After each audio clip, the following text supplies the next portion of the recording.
Ola, son Ana, a nai de Diego de terceiro e Pedro de segundo. O primeiro día que empezou toda esta situación pola que estamos pasando, había sido invitada polo colexio a ler un conto para os nenos e as nenas. Lóxicamente, non pudo ser, e decidín facelo desde o meu rincón de lectura da miña casa. E o conto titúlase Amaranta, a carteira saramaganta.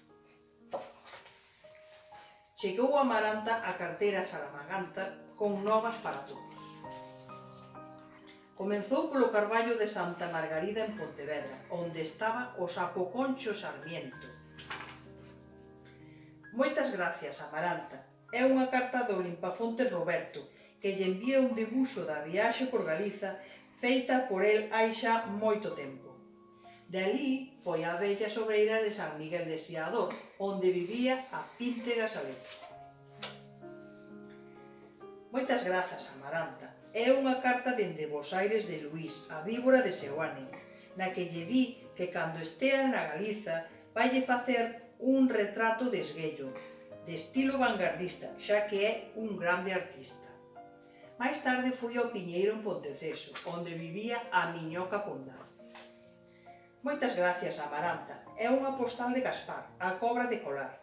A Pondal encantáballe escoitar os queixumes dos pinos ao vencer, paseando no seu tempo de lecer. Foi despois a vila de Padrón, por ver a Ra Rosalía, que pasaba o tempo ao carón dun salgueiro chorón. Moitas gracias, Amaranta. É unha carta dos seus cágados viaxeiros. Rosalía leu a carta debaixo das follas novas do salgueiro e tivo saudade de telos ao seu abeiro. De alí foi a Mondoñedo, o carón dun freixo onde vivía o sapo cunqueiro.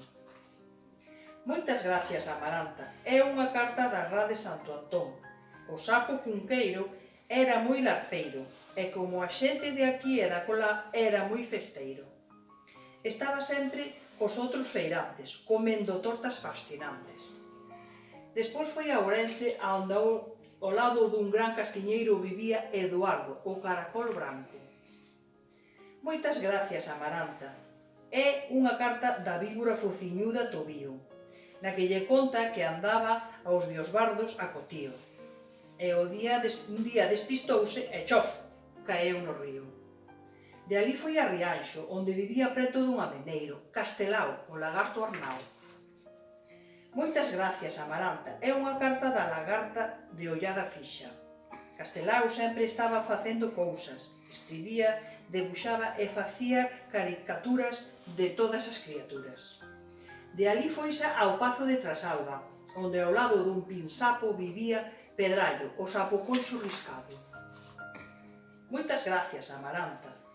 É unha carta da lesma preguizosa. Arredor de si, Pedrallo tiña unha gran libraría. No devalar do tempo devoraba libros de noite e de día. E para rematar, marchou a Coruña, onde entre toxos e flores vivía a samesuga que nunca madruga. Moitas gracias, Amaranta. É unha carta feita co lápis do carpinteiro que lle envía Manolo, o Liscante, que me convida a facer un roteiro o vindeiro 23 de xaneiro. Xa rematei a xornada, dixo Amaranta, deica outra.